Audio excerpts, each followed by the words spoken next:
Baseball in the Boroughs, presented by Verizon.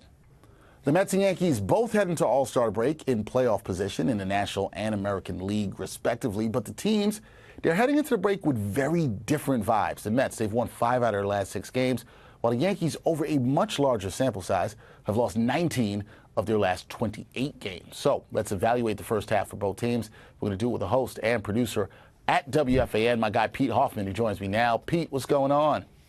I'm good, Dex. I'm just so happy the first half of the season is over. We've had too much ups and downs, man. Yeah, too many ups and downs. You'll hear me say this quite a few times. I've been saying this for the last couple of weeks. It's been a roller coaster ride with these teams. As you know, the fans know, you hear them call on the fan all the time about what this season has been like thus far. But let's start with this. I want to talk to you about the most valuable players on both of these teams. So let's go with the Yankees first. They're second in the AL East at the break. Who's been their most valuable player this season so far? I feel like it might be an obvious answer, but maybe you have a surprise for me. So tell me, who's been the first half MVP for the Bronx Bombers? I mean, it would be easy to say a guy like Aaron Judge, but I'm not going to take the easy route. I have to go Luis Gil, somebody that I was a little critical of to start the season, but he really turned it on, and he replaced the Garrett Cole injury. When Garrett Cole was missing from the Yankees for the first couple of months of the season, Luis Gil held it down, was looking like the future Cy Young of this team. I mean, every start, it looked like he was putting up numbers. He's top 15 in ERA, top 15 in strikeouts, top 15 in WHIP. The guy has been consistent. I know that they have slid lately, but the reason for their early success was because Luis Gil took the ball, was a warrior on the mound, and basically acted like Garrett Cole for the first part of the season for the New York Yankees. No, that's a good answer. I think a lot of people would probably go with Judge thinking offense, but you're right. Luis Gil, he held it down for that pitching rotation, was pitching like an ace, like you said. So you got to like what you saw from Luis Gil. I think that's a fair answer. Now, with the Mets, I think there's quite a few players who are in the conversation for first half MVP, especially, Pete, considering where this team was, 11 games below 500 at the end of May, and now to be sitting in the third wildcard spot in the NL. Who's the real first half most valuable player for the Amazons in your eyes? No one's going to believe it, but it's Mark Vientos. Since he took over the third base every single game, since Brett Beatty basically got sent back to the minors, the team is 27-12. That's because Mark Vientos is a threat in the lineup. He's defensively improved, which, by the way, got to tip the cap to Francisco Lindor for starting the season with Mark Vientos. Before spring training even began, the two of them were out there taking defensive together, trying to work on his skill set. So he looks like an actual third baseman. And in the lineup, I mean, the guy, he's got 12 home runs on the season. He hasn't even put up enough he hasn't played enough games to register official, MVP votes or whatever. But since he came in for 38 games, he has made a significant difference, and the team has taken a complete jump as soon as he got into the lineup every day. No doubt about that. All right, Mark Vientos is team MVP for the first half for the Mets. Let's get back to the roller coaster, because we talked about this. Been a roller coaster ride this season for both teams. Now, the Yankees, to start with them on this portion, they won 50 of their first 72 games, and they lost 19 out of their last 28 games.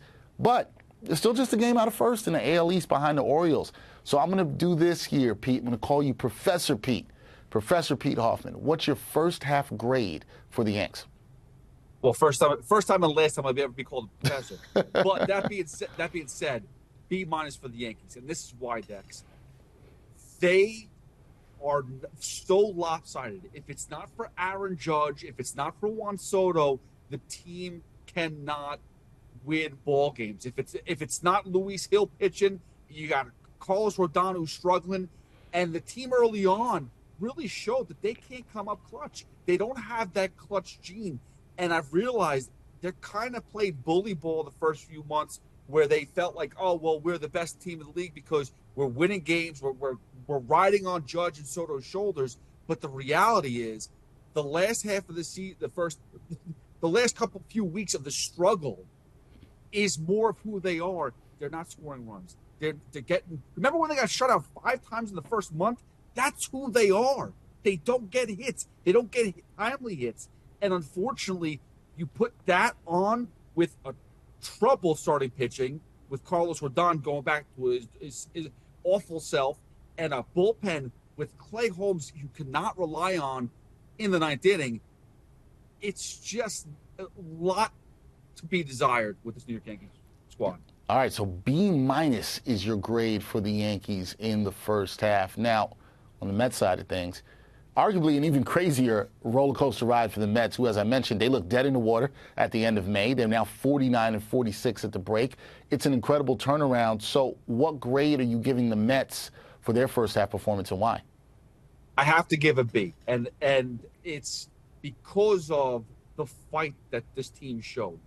They could have easily just packed it up early on and said, you know what, this season's not going the way we want to. Let's just play the season out. We'll all get traded. We'll all go to different, playoff contenders, and who cares about the season? But Carlos Mendoza has gotten this team together. Francisco Lindor, who everyone has criticized from the beginning of the season, who started terrible. Don't get me wrong, he had a terrible start to the season, but has taken this team and has put the team on his back, along with guys like Mark Vientos, Brandon Nimmo, and they're showing how much fight they have. I love that. That is something where the way they finished, they lost the last game of the season to Colorado. So be it. It is what it is. But they are proving they're going to be a powerhouse. They're going to be buyers. All they have to do is fix the bullpen. Once the bullpen's fixed, everything else is going to be amazing. So right now they're a B, trending upwards. All right, B, trending upward. Sounds to me like you're feeling better about the Mets, you said trending upward, than you are about the Yankees. You gave them a B-, and they're trending downwards with how many games they've lost in the last 28, being 19. But we'll see. First half, Pete and I agree. It's been a roller coaster ride if you are a fan of both teams. That is my guy, Pete Hoffman. Check him out on WFAN, hosting, also producing as well. Pete, enjoy the All-Star break. Good to talk some baseball with you. Thank you, my friend. Thanks, Dex. Appreciate it as always, man.